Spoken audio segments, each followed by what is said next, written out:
Diddy's sentencing hearing has begun, and he is going over all of the enhancements that would possibly make Diddy serve a longer sentence. There are some big rulings that he makes that are not good for Diddy. Diddy and his team were fighting that acquitted conduct should not be used when the judge is determining his sentence, but the judge just ruled that he in fact can consider some of the acquitted conduct. The judge then goes over to Diddy objecting to characterizing Cassie Ventura and Jane as victims, and he said that that's overruled, that they are victims. He said that Diddy also objects to the escorts being characterized as victims, and he said that this is overruled, saying that these escorts and Cassie and Jane are all victims. They were transported for the purpose of engaging in commercial acts, and that means in total there would be 10 victims referenced in Diddy's sentencing. The judge then goes on to talk about coercion that Diddy is trying to object to, saying you shouldn't be able to use that to give me a bigger sentence. But he is saying the threat to release videos and the incident at Jane's home, that is coercion. The judge then talks about how Diddy said that he was paying for time and not the physical relations, and he said that is contradicted by reality.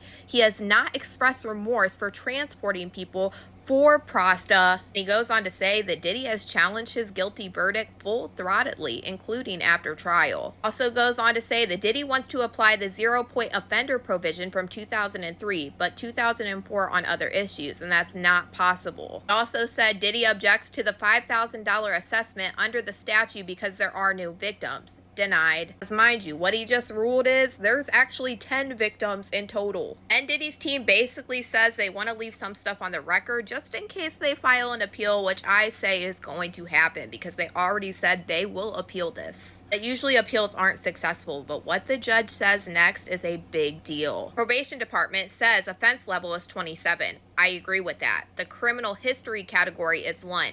That leads to a guideline of 70 to 87 months, which is 5 to 7 years, in which I said the judges usually fall in line with the probation department. This isn't his final ruling. He is going to hear from everybody, but this is telling you exactly where this judge's head's at so far, and that's a big deal. And so far, it's looking like Diddy is going to get nowhere close to the 14 months or time served that he's asking for. We'll keep following everything, and y'all let me know what you guys think about all this in the comments.